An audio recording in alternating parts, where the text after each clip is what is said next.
Good morning students, my self Himanshu Vashishtha. हमारा 10th chapter चल रहा था इंडियन इकोनॉमिक्स का, एम्प्लॉयमेंट एंड अनएम्प्लॉयमेंट। इसमें आज का जो हमारा नेक्स्ट टॉपिक हम स्टडी करने वाले हैं वो है rate of participation in India. Participation का मतलब आप समझते हैं, हिस्सेदारी, भागीदारी।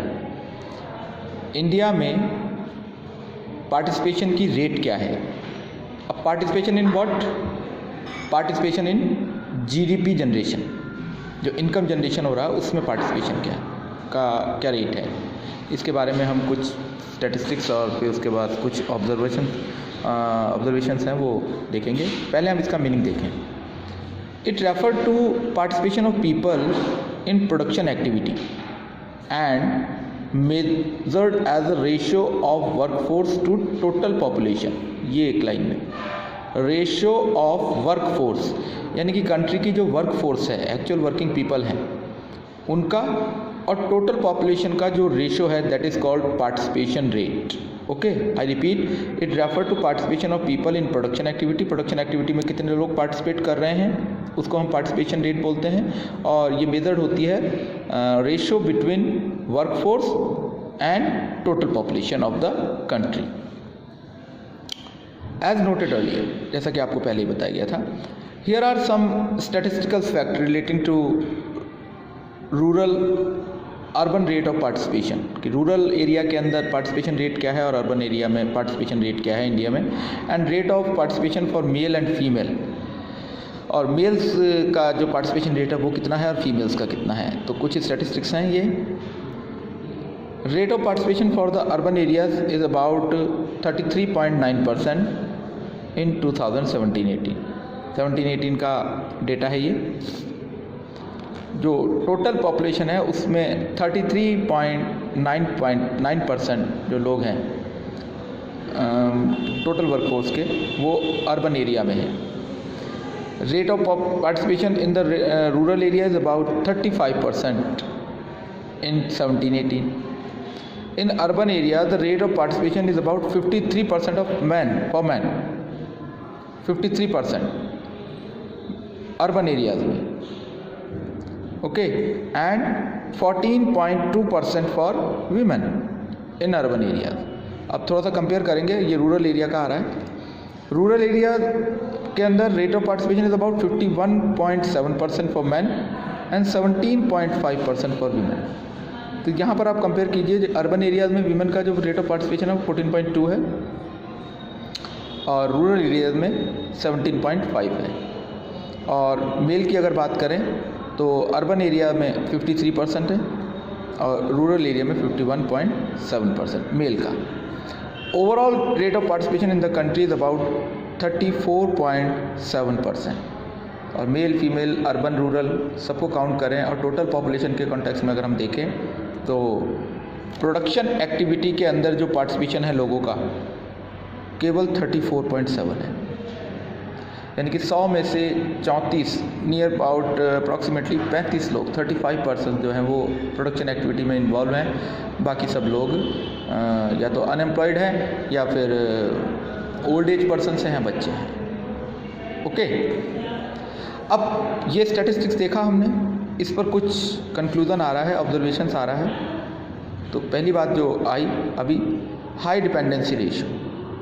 भाई 100 में से 35 लोग, 35% ही काम कर रहे हैं, बाकी 65% जो है उनको वो या तो काम करने के लायक नहीं है या काम नहीं कर पा रहे हैं। तो overall rate of participation in the country is not very high, implying not many people are engaged in production activity. It points to a high dependency ratio in the country. और ये चीज़ आप फील कर सकते हैं अपने आसपास के माहौल में या अपने घर के अंदर ही, कि आपके घर में कितने लोग हैं जो अर्निंग मेंबर्स हैं और जो डिपेंडेंट लोग हैं वो कितने हैं। और मोस्ट ऑफली आपको ये सिनेरियो जो नज़र आएगा वो यही है कि अगर 6-7 जने हैं तो उसमें 1 या 2 जने ही कमाने वाले होंगे, बाकी सब लोग डिपेंडेंट होंगे। तो ये एक अच्छा साइन नहीं है जीडीपी के पॉइंट ऑफ व्यू से। Second is high rate of participation but low level of productivity in rural areas.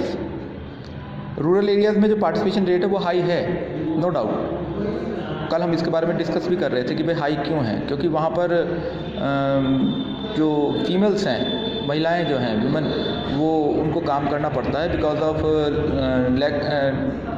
Low productivity of man की वजह से, कि भाई उनकी अर्निंग ज़्यादा नहीं है, तो जो घर के हाउस होल्ड्स के जो खर्चे वगैरह एक्सपेंडिचर हैं उनको फुलफ़िल करने के लिए, मीट आउट करने के लिए घर की औरतों को भी काम करना पड़ता है। और वो लो लेवल का जो जॉब होता है, जैसे फसल वगैरह काटना या मजदूरी वगैरह करना, इस तरह का वो काम करने पर मजबूर हैं। तो एम्प्लॉयड तो हैं बट उनकी प्रोडक्टिविटी कम है। प्रोडक्टिविटी कम होने की वजह से उनकी अर्निंग कम है और उनका जो स्टाइल ऑफ लिविंग है वो भी उस वजह से काफ़ी लो है। तो rate of participation is higher in rural areas compared with urban areas, implying that larger percentage of population is engaged in production activity in rural areas. Okay, बिल्कुल ठीक बात है ये। But given the fact that the contribution of rural economy to GDP lower than that of urban economy, लेकिन जब हम statistics को analyse करते हैं तो हमें पता चलता है कि जो टोटल GDP है उसमें जो पार्टिसिपेशन है वो अर्बन इकोनॉमी का ज़्यादा है, रूरल का कम है। जो NI कैलकुलेट हो रही है, एस्टिमेट हो रही है, उसमें ज़्यादा हिस्सा जो है अर्बन इकोनॉमी से आ रहा है, रूरल इकोनॉमी से कम आ रहा है। तो इसका मतलब ये हुआ कि भले ही वो लोग ज़्यादा काम कर रहे हैं बट उनकी प्रोडक्टिविटी कम है, उनका इनकम लेवल बहुत लो है। तो higher rate of participation in rural areas only points to lower productivity, as I have earlier told, low level of income and greater poverty in the rural India। और यही वजह है कि India के अंदर जो पॉवर्टी है वो रूरल एरियाज़ में ज़्यादा है, क्योंकि भले ही वो लोग काम कर रहे हैं बट उनकी प्रोडक्टिविटी लो है, that's why they are gaining low level of income. We have already substantiated this point in the previous section। okay, तीसरा ऑब्जर्वेशन जो है वो है कि high rate of participation for women in rural area. तो इसके बारे में भी हमने कल डिस्कस किया था कि भाई गांव की जो औरतें हैं वो ज़्यादा काम क्यों करती हैं शहरों की औरतों के कंपैरिजन में। तो जो शहर की औरतें हैं उनका डिसीज़न पावर उनके हाथ में नहीं होता है, घर वाले तय करते हैं कि जॉब करना ही नहीं करना है। बट रूरल एरियाज़ के अंदर डिसीज़न पावर का कोई इशू नहीं है, लेकिन वहाँ पर जो मेल्स हैं उनकी प्रोडक्टिविटी इतनी लो है कि जो हाउस होल्ड का जो एक्सपेंडिचर है वो मीट आउट नहीं हो पाता है। मजबूरी के अंदर जो फीमेल्स हैं, वीमेंस हैं रूरल एरियाज़ की, उनको काम करना पड़ता है। तो ये बात हुई कि high rate of participation for women in rural area. Rate of participation for women in higher in rural areas compared with urban areas. Following observation support this fact.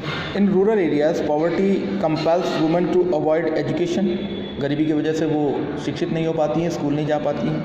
And seek employment, और उनको बचपन से ही जैसे ही वो थोड़ी बहुत बड़ी होती है काम करने लायक, तो उनको काम करना पड़ता है। दस employment even without education is a priority. घर का खर्चा चलाना है तो पिता के साथ, भाई के साथ, उसके बाद पति के साथ मिलकर काम करना पड़ेगा, चाहे छोटा मोटा काम करें, थोड़ा बहुत इनकम तो करनी पड़ेगी। Second is when employment and not education is priority, women tend to seek employment at an early age. Obviously this also raises rate of participation in the rural area. यही चीज़ जो है वो रूरल एरियाज़ के अंदर जो है वो पार्टिसिपेशन रेट को इंक्रीज़ करती है। Preference for even less productive job with education sets in motion the vicious circle of low productivity, low wage rate and high rate of participation in rural area। अब पढ़ाई की बजाय job को preference दिया जाता है गांव में कि भाई काम करिए, क्योंकि रोज़मर्रा के खर्चे जो हैं वो पूरे नहीं हो रहे हैं, मीट आउट नहीं हो रहे हैं। तो ये एक विशियस सर्कल, एक ख़तरनाक चक्र में फंस जाते हैं। किसके? लो प्रोडक्टिविटी। भाई बिना एजुकेशन के, बिना स्किल के काम करेंगे तो आपका प्रोडक्टिविटी बहुत लो होगी, इनकम कम होगी। इनकम कम होगी तो प्रोडक्टिविटी कम है तो लो वेज मिलेगा, और लो वेज मिलेगा और उसके बाद high rate of participation. Low wage है तो फिर सारे बंदों को, ज़्यादा से ज़्यादा लोगों को काम करना पड़ेगा। ठीक है, तो entry into job without education, बिना एजुकेशन के अगर आप जॉब में एंट्री करते हैं तो ये आपको किस तरफ लेके जाता है? लेस प्रोडक्टिव जॉब, ऐसे जॉब की तरफ जो ज़्यादा प्रोडक्टिव नहीं है। आप मजदूरी करेंगे, खेतों के अंदर फसल काटेंगे, जो इस तरह के बहुत अनस्किल्ड जॉब होते हैं वो आप कर पाएंगे, क्योंकि आपके पास कोई स्किल तो है नहीं, क्योंकि आपने एजुकेशन ली नहीं। और अगर आपका जो जॉब है वो लेस प्रोडक्टिव है तो वेज रेट भी आपकी लो होगी, और वेज रेट लो है तो higher rate of participation to make sustainable living. अब अगर मान लीजिए एक आदमी 1 लाख रुपये महीना कमा रहा है तो वो अपने 4-5 फैमिली मेम्बर या 6, 7, 10, 15 फैमिली मेम्बर्स का आराम से कैरी कर सकता है। लेकिन अगर वो व्यक्ति अनस्किल्ड है, पर्सन अनस्किल्ड है, उसके पास जो जॉब है वो प्रोडक्टिव नहीं है और वो रोज़ का केवल 100-200 रुपये कमा पाता है, तो इन दैट सिचुएशन घर के ज़्यादा से ज़्यादा मेम्बर्स को जॉब करना पड़ेगा, तब जाके वो अपनी बेसिक नीड्स जो जिसमें रोटी, कपड़ा और मकान, फूड, शेल्टर एंड क्लोथिंग को मीट आउट कर पाएंगे। तो ये रीज़न है high rate of participation in the rural areas का।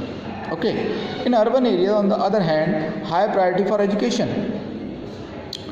यहाँ पर अर्बन एरिया में, शहरी इलाकों में एजुकेशन को ज़्यादा प्रायोरिटी दी जाती है। Low priority to job at an early as.